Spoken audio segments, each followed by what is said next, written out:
So if you're a beginner and then you don't have knowledge on the industry, but let's say you have some money to invest, maybe you can partner up with somebody who has knowledge or a good consultant, and then make sure that they have eyes on the project for you. That one you might start maybe in the middle, not too big, not too small, but just in the middle. Okay. So that at least you can start returning a bit big, your money a little bit big. So, but if you are a beginner and you have no knowledge, and then you look and then you realize maybe going in for a consultant and all of that might affect your finances too much, then you should start small and then learn the business. That's what I even advise everybody. You start with 2 pigs, learn their tendencies, learn how they feed, learn what you feed that makes it make them big, so and so. Learn it from there, and from there you can. So definitely don't start. It's relative. Don't start something that is too much, it's too bigger than you. But start with a number that you can learn from. Bite what you can chew. Bite what you can chew. Basically, that's.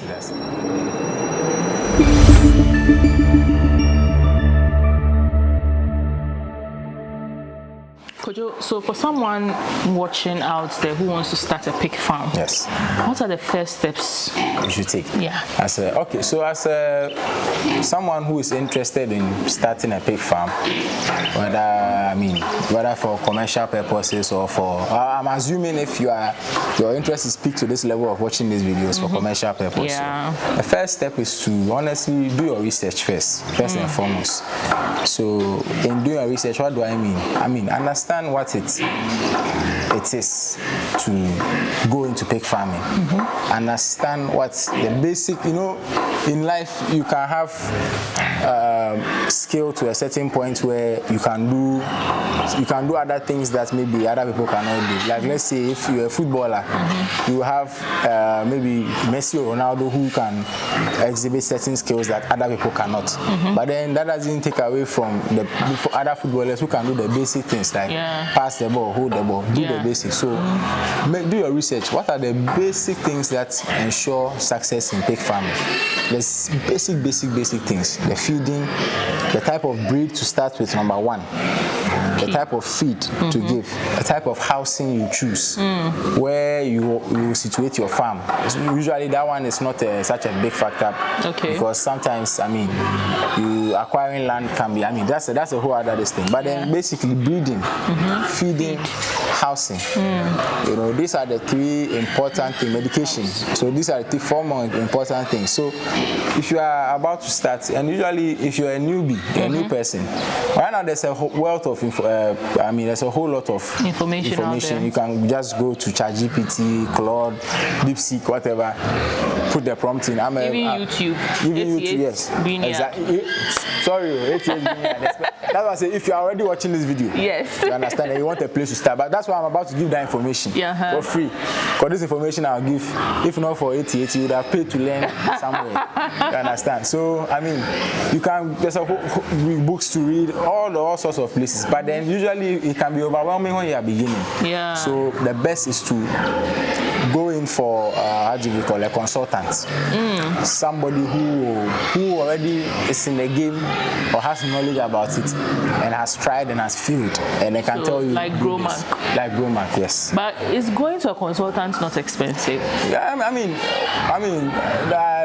I think there's a verse in the Bible that says, no matter what it will cost you, you have to acquire knowledge. You understand? Because trust me, if you might have the money you want to invest, you might have the money, you might have the passion or the will to invest in pig farming. But then if the knowledge is not there, you turn around in circles before. God willing, if God is good, you can figure it out later. That is in the best case scenario. In the worst case scenario, you will shut down before you figure it out. Okay. Do you understand what I'm saying? All right. So, but the way the nature of the business is, you want to hit the ground running. From making profits from the first few months that you are in business. It will set you up for long-term success. So as much as possible, for that to be possible, you need knowledge beforehand.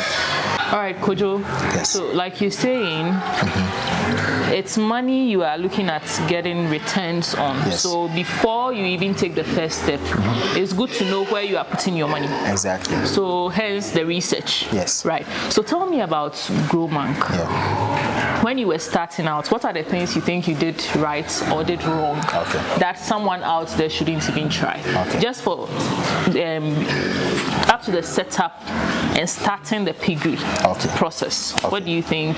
So, number one, I'll say I'll touch on what we did wrong because those were the things that we quickly had to correct. I think number one, even still we haven't still corrected the pens. When we were building the pens, right, the structures. Now we realized that what we should have done was to, because you have breeding a place where the mother will have to go and give birth, and then you have other places where you put the piglet for them to eat to get fat, right, and then you have a place for the boar, that's the male, to stay alone. So we should have sectioned, and all of these pens, they all have their different sizes. Let's say the boar doesn't, where we are standing right now, a mother, you can see it here. She doesn't need all this space. She could make do a half or even a third. You understand? So when we were building, we could have, what we should have done was we should have kept this in mind and then tailored the structures to each stage of the life cycle. You understand what I'm saying? Or each department. So right from birth till you sell. So where we are standing, we could have sectioned it into 3. Then you could have had 3 mothers and then their set of piglets here, and there'll be enough space for them. Then you can have a very big one, like maybe these 3 combined, for just when you remove them from the mother, so that they have a big space they can be in and eating. And so when they are weaned off, they can enjoy, have a good time before they are separated finally. Then the boar, the big boar, he might just need a space like maybe half of this. Or even he can also make do with it, but because of their size, it's usually half of this. So that was the first mistake. So when you are getting into it, depending on the housing that you choose, if it's not even concrete cement block housing and it's a wooden structure, you have to tailor the spaces so that you can maximize the space as much as possible. So maximization of your space is very key. important. It means that your piggery or your pig farm doesn't need to be like very large. No.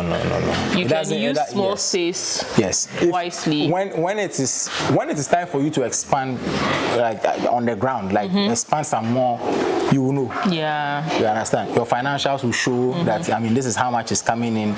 You also see that this is how productive my pigs are. I've been able to have good workers, so and so and so. Now let me take the risk of building some more space. You will know when it's time. And when you even start small, you have the opportunity to learn and unlearn. Like you did. You can make good mistakes. If I say good mistakes because some are costly, but then you just make good mistakes. Then I think secondly also with their feeding. So from the offset, I think when we entered into the business, I think 2022, we were now coming off the dollar, dollar spiking, going up. And at the time, a lot of the soya bean that we were using, we use in Ghana production, was coming from Brazil. So very expensive. And it was priced in US dollar. So when you have the dollar go up, soya bean went from, let's say, 150 cedis shot all the way up to like 400 in just a short span, and the prices kept changing. Like, you remember when we had that era where the prices was just were back to back, exactly. So what we did was we pivoted and then we tried to use alternate feed. But what I realized after maybe a few months of doing the alternate feed was that we were not getting something right with the feeding, because we were having a lot of stunted growth and all of that. We're not getting sizes accurately on time. So quickly you have to, because that's the most important. The feeding is the most important. Let's say you just build a small mud house and you put pigs inside. What will determine the success is how well you feed them. So if you get feeding wrong, you don't have a business. You don't have a pig farm. You don't have whatever. You just have a passion project. You don't have a business. So it means that apart from your space or the housing, feed is at the center of it. Oh, it's a feed ties everything together. Even good food, if you give your animals good food, you might not even, sometimes you might not have to give medication because they are eating well. The feed is curing whatever it is. You know, food is medicine. The food is curing whatever it is that has to get. Good food is medicine. And from what you're saying, from what you're also saying, it means that you shouldn't rely on only one source of food. Yeah, well, okay, so if I think what you're trying to say, you are right. The soya. The soya. So what it is, you can have alternatives, right? But then understand what it is that the pig nutritionally needs. Okay. And then so it will give find that alternative. So it shouldn't be just any other alternative because it's available. But at the end of the day, the weights and other things you're looking for, you should still reach that. Just that, assuming you have a shortage of, say, the soya, your alternative should also be there that you can follow. Yes, exactly. Thank you. Very key. Very key. Yes. So mistake. We've seen the first and second mistake. Was there any other? So I think another mistake that we made. I think those were the two. I think and also we were not planning. But that one I wouldn't say was a mistake. I think it was I just wanted to understand the business better before. Like that's in planning the cycles of the birth. Now, as you can see, we have so many piglets. We synchronize them for them to all give birth at one time. Yeah. So that we can take care of that batch. Yeah, exactly. But first, what was happening was that this one will go and cross. We don't even know that he has gone to cross before he realized she's pregnant. And so we've not planned for. But now we've been able to take our time. We've been able to synchronize their births. So these ones that we see here, I think mothers all around with piglets. It's true. They all gave birth within a space of a month. Because I'm told even just yesterday you gave birth, a new set of 15 of them. So all these ones gave birth within a space of a month. So after that, that's one production cycle. That's the first for the year. Okay. So after that, we'll go another production cycle. So we do it like that way so that you can easily track how much you are putting into the business in feed, medication, even labor, and then even maintenance of the pen. Yes. So with what you've just explained, talking about going into pig farming, what I'm observing or taking is that you go in small if you have because it's new, right? You go in small and be ready to learn and unlearn. Because you are in this 3 years. Earlier you were telling me that this is your best year so far since you started. It's taking you 3 years to get hold of some of the things. So you need to go in with the mindset that yes, I am starting out, but I may not get immediate success in my first year, but then I would learn the ropes. So we've talked about what you did wrong, and then I'm sure now you are a master of. Not yet, but we are on the way. Okay, you are still on the way. What are the things you think you did right that has brought you this far, like you're making gradual success? Okay, so I think some of the things that we did right was number one, I'll start from like I said, just the willingness to learn. As the owner of the business, right? Even if you are not the main farm hand that is always here, but the decisions that you make will impact the productivity and profitability of the farm. Okay. So as for that one, I'll give it to myself. Always the books I've read because of the books I've read because of pig farming, catfish farming in general, and it's not as if I'm even I did study some agric in school, but then I wish I had even studied it earlier. Proper. I understand, but the willingness to learn, research, that is one thing that I did right, and also marketing. Okay. Ability to form relationships with buyers even before the product is ready. The ability to, engage an audience so that they form interest in what you are doing. Sometimes I have a TikTok that I share some tips.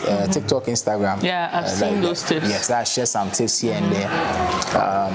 Mainly that was just to also just share with other farmers, and that was the main reason. That's the main reason I'm on it. So I mean, just and then also joining communities on WhatsApp and Telegram.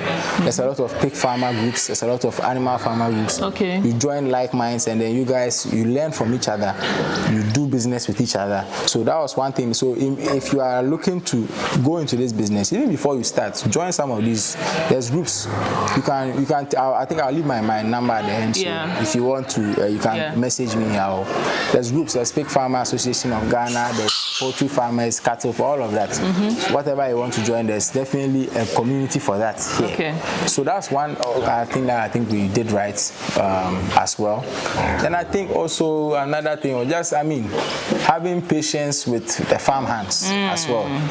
It's also important because you have to realize, well, the basics are there. That's come and clean the farm, feed them. Those are the basics, right? That you are paying the person for. But then also you also have to have patience for them in respect to those, the cleaning and the feeding. Those are no negotiables. But then the other tax that will come on. Maybe your farm hand has never seen a pig give birth before, deliver like farrow. Their first time, maybe mistakes might happen first, second, third. But once they are also willing to learn and you are also patient, and then you just give them the room to also make similar mistakes as you also make. Yeah. You understand what I'm saying? Yeah. You make them know that, look, you are, you treat them with love and kindness. Make them know that, okay, I understand why it happened this way, this time. So as we go for it, you also have to learn, and then so you grow with them, and at the end of the day, they are the ones also, their work also impacts heavily. So I think that's grow with them, yes. So once you have willing labor, your labor staff is ready to work. Yes. You need to also learn to be patient with them. Very patient with them. So you were ready to learn. Yes. So once you are going into the business, you should be ready to learn. You should be ready to learn. And also another thing, don't be too absent from your farm. Don't be absent at all. That's one thing. If you are starting, and just your willingness to come.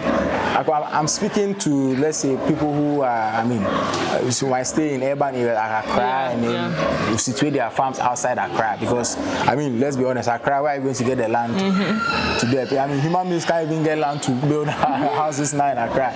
So where are you going to get the land to? So more often than not, you situate it outside, let's say it's your hometown, or somewhere you've seen an advert, they sell some land outside, you can come and situate it then. But then you're winning if you are working a 9 to 5, or you have something else you are doing in Accra that keeps you occupied. More often than not, you still should be able to, if it's weekends, you still should be able to sacrifice. You understand? Come weekend sacrifice, even sometimes if it's weekday, and you are assuming it's not a 9 to 5 that you have to set to be at work. If it's remote work or something that you are doing, and you can come always go around, and then it's making this investment. They say it's better than you having 200,000 cedis and you go and give it to a bank to do treasury bill. And then I think right now, people will come and fight you. If you do it well, it's better, because you have 200,000 cedis or even 100,000 cedis, and you go and invest it in T-bills. I think right now the rates will give you about almost 4,000 cedis. But here, that's every 3 months. So within the year, you earn about 16,000, because you reflect 4 times. Yeah. But here, if 100,000 in your first production cycle, you make way more than that. You understand? The first production. You've brought the production cycle. How long is that production cycle? So a production cycle, that is from the time the animals are born, the piglets are born, to when they are ready for market meat. That should take you anywhere from 6 to 8 months. Ideally, 8 months. Ideally, you should be able to achieve target weight of 70 to 80 or 70 to 90 kilo. Per pig, yes. That you are selling out. That you are selling, yeah. Ideally. Wow. Yes. Sometimes you might fall a little bit short, you might get 60, 70. But if you realize that, look, this animal is eating, and I'm not getting there, you should cash in on the animal and then focus your effort to the ones who are coming up. So ideally, yes, a production cycle of maybe 30 pigs. You cannot pull my calculator. a production cycle of about 30 pigs. If you had 30 pigs, right? Assuming we are started with 30 pigs, 30 piglets. Now this 30, everybody got to an average weight of about 70 kilos. That means you have 2,100 kilos. That's 2.1 ton. And let's say you are selling them live weight, right? That is, you've not slaughtered or whatever. Someone just comes here, picks your animals, takes them in their car, and they go and slaughter and do whatever it is. Okay, that's the live weight. That's the live weight. So right now, live weight should be, honestly, live weight should be around 40 cedis, but they will strength so you can't maybe 30. So let's that's per kilo. Yes, per kilo. So let's use 35 per kilo. So 2,100 per 35. So your first production cycle, you should be looking from anywhere around 73,000. That's just from 30 full. So if you have 30 full 70 kilo, so like this one, like the sheep's around 80. So let's say you have 30 of hair. Wow. Yes, around 30 of hair. You should make 73,000. Let's say that's what you've made in gross. Now this 73,000. Now average of feeding one animal should be around, over here when we do our calculations, we spend from start to finish around 600 cedis. Plus medication plus labor will cost you about 700 cedis. Over the 6 to 8 months period. Yes, per pig. So 700 times the 30, this is what you are spending. So you take away from your 70 something. You are looking around 50 something thousand. It's not bad at all. It's not bad. I mean, and when you start to and you can have this 30s in multiples because they are giving back to back. You are planning that. Yes. So what you have to do, like we're saying, doing things right, is just like I said, just the willingness to learn. I mean, all this learning how the production cycle works, because it's a pig farm, but it's also a production center or a production unit. Yeah. You understand what I'm saying? Because you are producing meat here, basically. So yeah, these are some of the things that can enhance your success. That's it. Kojo, yes. I'm loving this conversation so much. Same here. I want us to circle back to 4 key points you touched on earlier. You talked about feeding as a key aspect, breeds, medication, housing. And then the housing.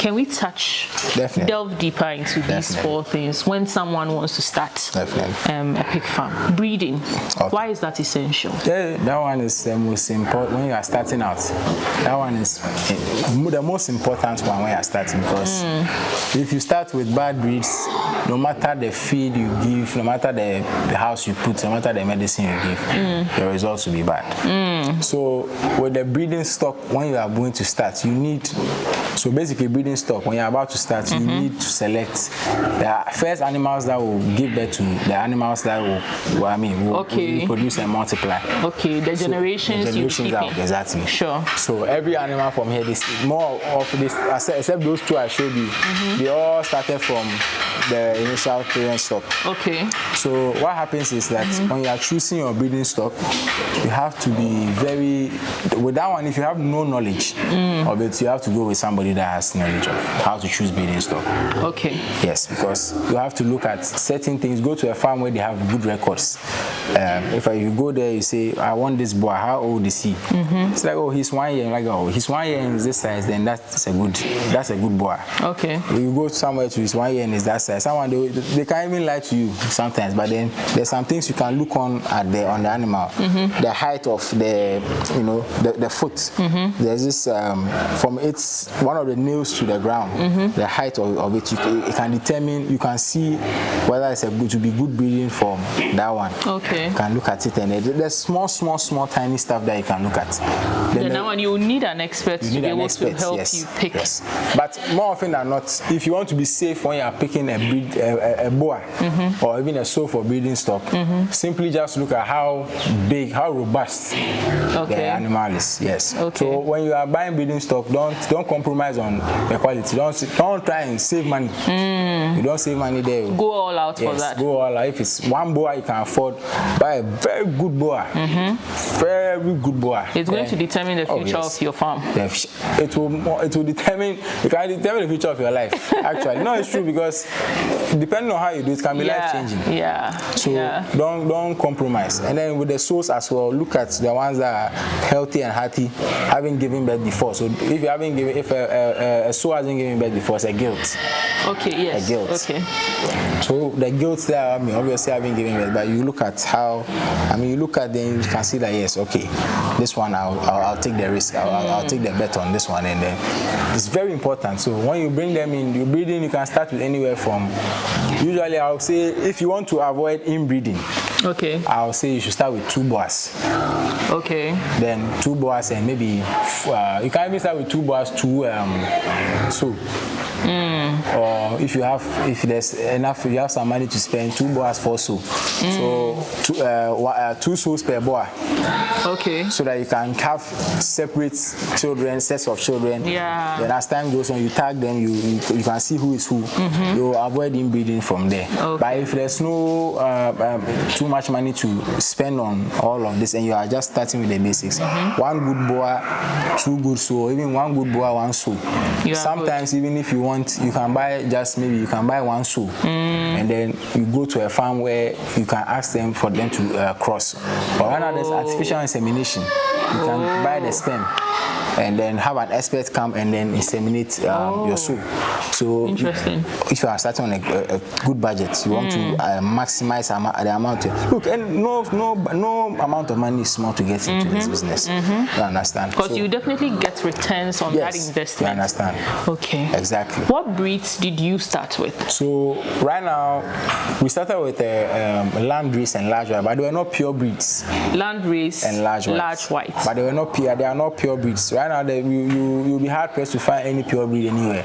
There's been so much genetic crossing here and there that they've all crossed so much. So you might have there's a little bit of each in them. You might have 80% large white, 20 land race in one. Okay. Then you have 50 here. So those are the 2 breeds that we started with. But then we later acquired a Duroc breed with a Berkshire, and then also Pie Train that has a land race in it as well.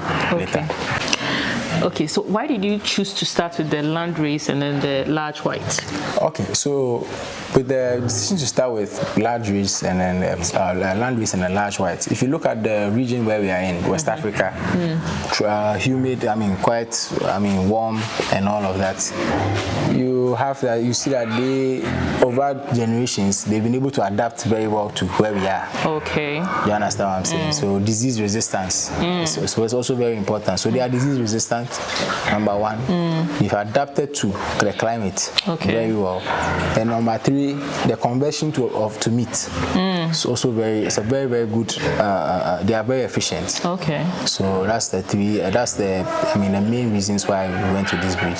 Okay. So sometimes, I think now the Durocs are gaining popularity. You know the Durocs, the brown ones. Yeah, they are also gaining popularity in the market because they are not so common here. So they sell for like a bit of a higher price. Okay. It's like anything that is very common will definitely sell lower than if you are selling the breeding stock, not for meat. Okay. Because meat is meat. Whether it comes from a Duroc or whatever, it's just meat. And pork. Exactly, it's pork. But if you are selling breeding stock, you go somewhere, the Duroc is definitely more expensive than a large white or the land race. Okay. So that's good info on the breeding. Yes. Now another key point, feeding. Very important, yes. Tell me more about feeding. Okay, so before I even start, I'll ask all farmers or anyone who wants to get into it everywhere that with your feed, don't compromise with the feed. Okay, you can have the alternatives, but understand what those things are doing.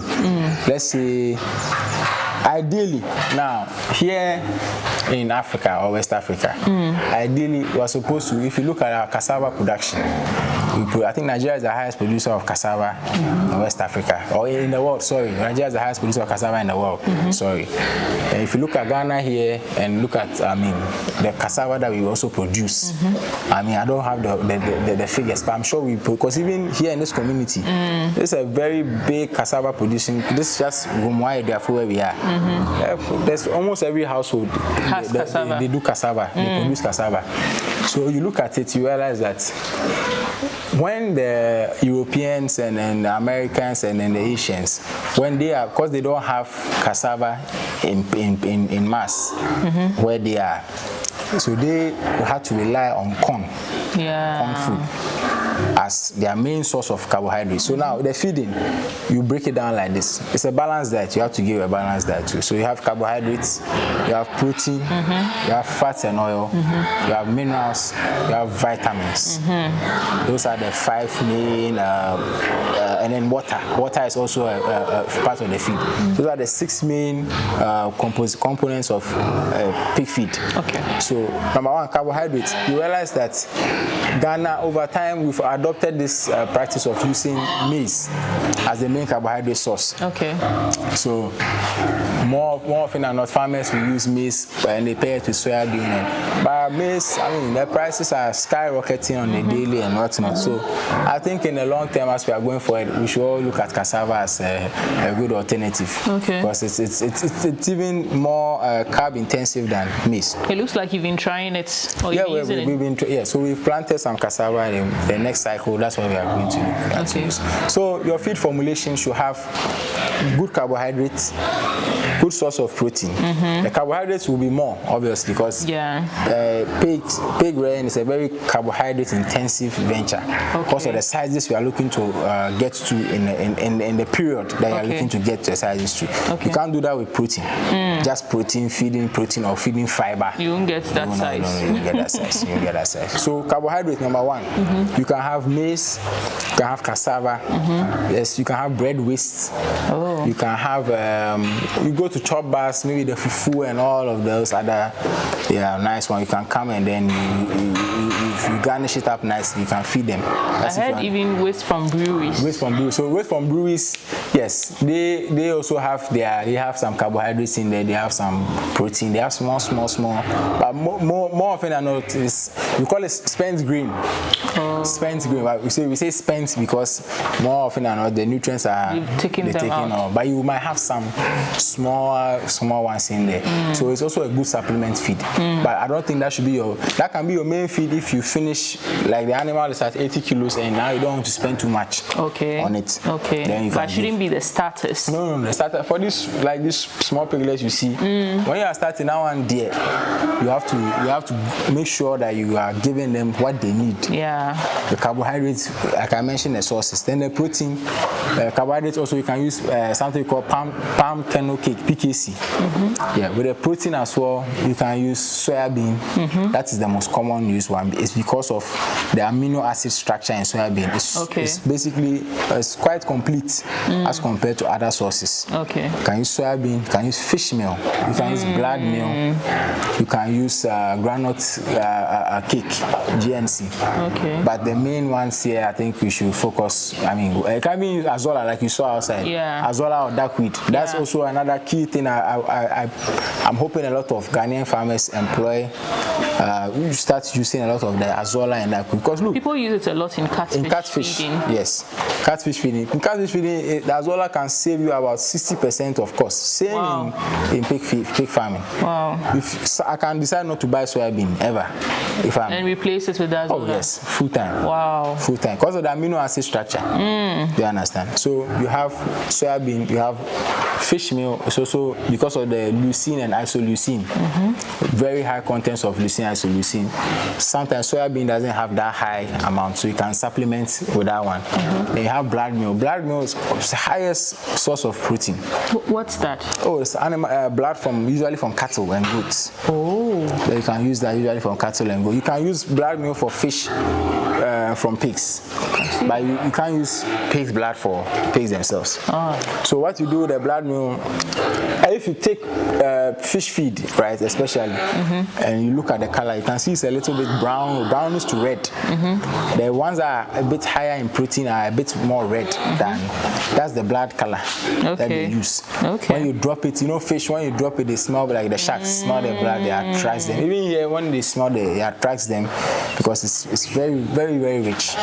Then so that's 90% protein, protein content, blood milk, you can use that one as well. Then you have your fats and oil, like I mentioned, the PKC, palm kernel cake. Okay. It's a byproduct of the palm fruit. So when they finish extracting the oil from it and all, what is left is very sweet scented. So do you get those locally? We get to all what we are talking about here is things that you can get locally. Good. So we get that one locally, and from, I think there's production facilities around here. You go to them, you get it acquired at a nice price. Then so PKC, palm kernel cake, granite cake. That is also when they are processing granite. Some of the ones that fall and all of that here. Then you have, like I said, I think as a vitamins, right? So we have mixes, pre-mixes. If you don't, you can give. If you have a place where you can get vegetable wastes, fruit wastes. Maybe a vendor who sells, and then every time there's, when it comes, I say there's some that have gone bad for human consumption, it's gone bad, but for the animals they can still eat. So you can go liaise with them, pick from there for your vitamins, and that will also give extra feed as well. But if not, you can go to the store. They have the powders they sell. Powder, you can add that one to the feed as your vitamin mix. Got a broiler premix, layer premix, and there's some other companies that you go there, you see vitamin mix, you buy that one. Then your minerals, that is salts. It's also important in pig feed. Then you have as well, you have things like calcium. You have how do you even call it, lysine. Then you have how do you even call the other one? I've forgotten there's different, I think there's like 4 different things that you have to add for powder form to your feed to make it whole. Then you can add enzymes. When you add enzymes, the role of the enzyme is that it helps them to break the feed down well. Then the toxin binder, it will keep, because they eat on the ground, so it will keep whatever harmful substances are in the food from affecting them in the stomach, in the gut. So with the feeding, I think what I'll have to do is I'll write a formula. Maybe you can insert it, maybe whether it's in the caption or so that they can wherever they can look at it. From this description you've given me, your pigs are eating well, though. Oh, they are eating well. So now you can't compromise on the feed. Quite a combination. Yeah, if you compromise on the feed, you. So no wonder they are growing this big and they are looking this healthy. Wow. So we've touched on feed. We've touched on breed. Now the next is medication. Yes, medication. Medication. Yes. So tell me. With medication, with that one, it's an issue of usually you can set it up routinely, except if the animal is sick and they need some type of medication as and then. But usually when the piglets are born, within their first 3 days, on the 3rd day, we inject with iron. That helps just to give them, it fights against anemia. So we give them iron injection. What you can also do if you don't want to give iron is when the mother is pregnant, you can feed them with turkey berry, kunsusa. We have stuff so. Even with human beings, I think it's very when you go to the hospitals, maternal, when you are pregnant and you are about to, they encourage you to eat a lot of turkey berries because it will make the child stronger. So in what form do you give to them? So here we can add it, we can grind it and then add it to the feed. Or we can give it raw. Usually when you give it raw and they see that they like to go eat around it because it's not part of the feed. They see. So when you grind it and then you mix it and they eat. They don't have option, they'll eat. So 3 days iron injection. Then every month you deworm. Every month you deworm.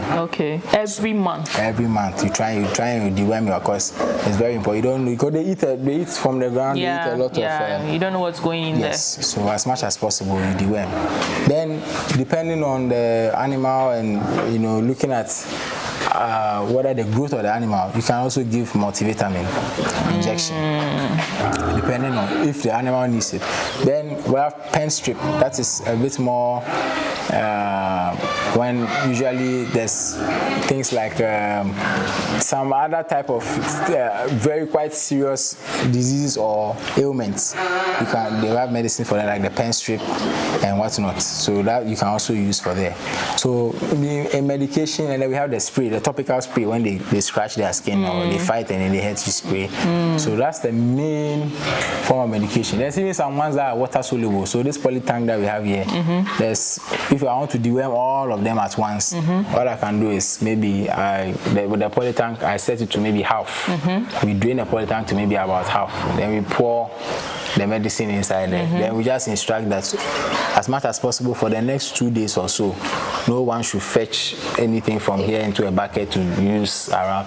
Let the go and fetch from the house. Let the animals drink all of this medicine so that you don't have to inject. You understand? Yeah. You can also feed one important, like I said, West Africa here. This is supposed to be like heaven, because here you look at the herbs that we have. Yeah. Look, bitter leaf. We have a bitter leaf. This one here. Yeah. The leaves, you take the leaves and then you dry it and then you give it to the animals. This medicine. Sometimes you don't have to even medicate. Good medicine for them. This the leaves that you saw them chopping outside, the epo leaves, the leucemia leaves, good medicine for the pigs as well. So when they are eating all these things, it helps them to be healthier. We rarely find any serious sickness over here. Then aside that as well, like we were talking about biosecurity earlier, once every week we spray all the pens. So we have the Patholite, or you have what's the name of the, I've forgotten, but this brand we have here is Patholite. So it's a disinfectant. So and the animals can actually even drink it. Nothing will happen to them. Okay. So we use that. We spray the whole pens, and then we have a foot bath, a foot dip. Before you enter, you dip your feet nicely, wash your hands nicely. You enter. So all these, they help mitigate the risks that come with disease. Okay, but what kind of diseases are they prone to? So, like I said, the deworming with the worms forming in their stomach, that is number one. That is where a lot of problems will start from. Well, obviously, if the pigs are anemic from when they come from the mother, and then if not, they don't have enough iron, you start to see that they get very weak. From there, you have problems. But then the one I've seen here that they are most susceptible to is the worms forming in their stomach. So you see that they start to have skin lesions. Like you mean, there's dots around their skin, like they are, because the worms that are starting to manifest all the way into their skin. Okay. So that is the one I see the most. Then sometimes they fight, and then you realize that someone is cut here, someone is cut there. They fight, the pigs. Yeah, they can even fight to the point of death. They can be that aggressive? Oh, they can fight to the point of death. Wow. Point of one killing one. Interesting. So yeah.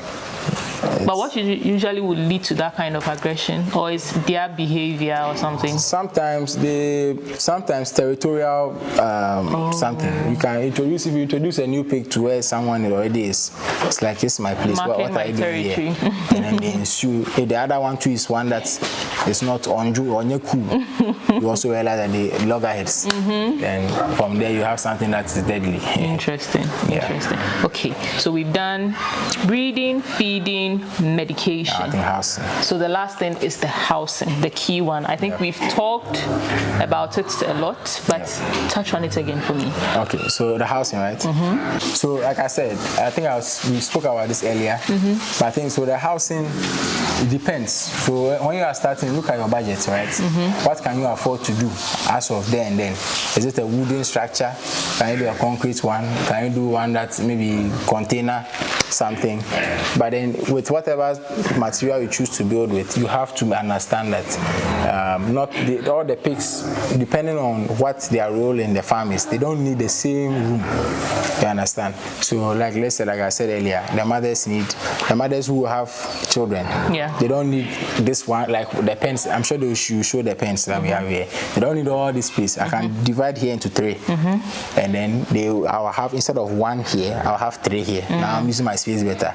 Then now these small children, they need, when they are coming up, they're piglets, they need space to be able to eat. You saw what happened when we were feeding them, they're getting on top of. So they need bigger space so that everyone can spread out, eat well. When they finish eating, big space so that they can sleep. So they will need more space, and as they grow, they get bigger, so more and more space.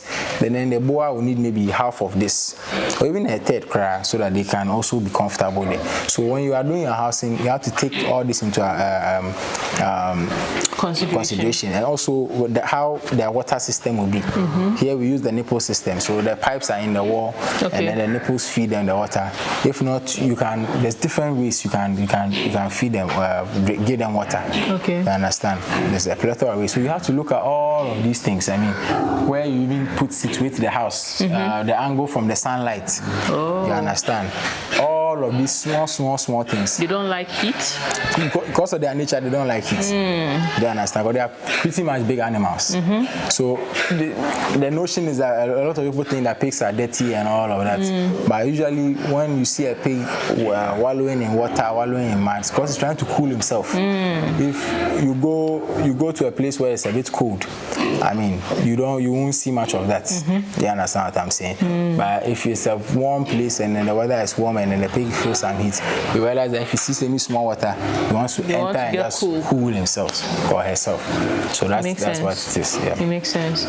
So we've gone full circle. I think we've touched on most of the things that one needs to know before they go into pig farming. One last question. What would you advise? Go in big or start small for a beginner? Our advice for a beginner, if you are starting, please, if you are okay, so it's not really such a black and white scenario. Okay. So if you're a beginner and then you don't have knowledge on the industry, but let's say you have some money to invest, maybe you can partner up with somebody who has knowledge or a good consultant, and then make sure that they have eyes on the project for you. That one you might start maybe in the middle, not too big, not too small, but just in the middle. Okay. So that at least you can start returning a bit big, your money a little bit big. So, but if you are a beginner and you have no knowledge, and then you look and then you realize maybe going in for a consultant and all of that might affect your finances too much, then you should start small and then learn the business. That's what I even advise everybody. You start with 2 pigs, learn their tendencies, learn how they feed, learn what you feed that makes it make them big, so and so. Learn it from there, and from there you can. So definitely don't start. It's relative. Don't start something that is too much, it's too bigger than you. But start with a number that you can learn from. Bite what you can chew. Bite what you can chew. Basically, that's it. That's very good advice. Yeah. It's been enlightening. Thank you so much. Yeah. Someone may want to reach out. Maybe would want to come see your place. Maybe would want some consultation. Is that? No, sure. All right. Okay. So you want to leave your contact, right? You find it on the screen, and then anyone can reach out to you anytime, and then to find out more. Thank you so much. You're welcome. And it's a wrap.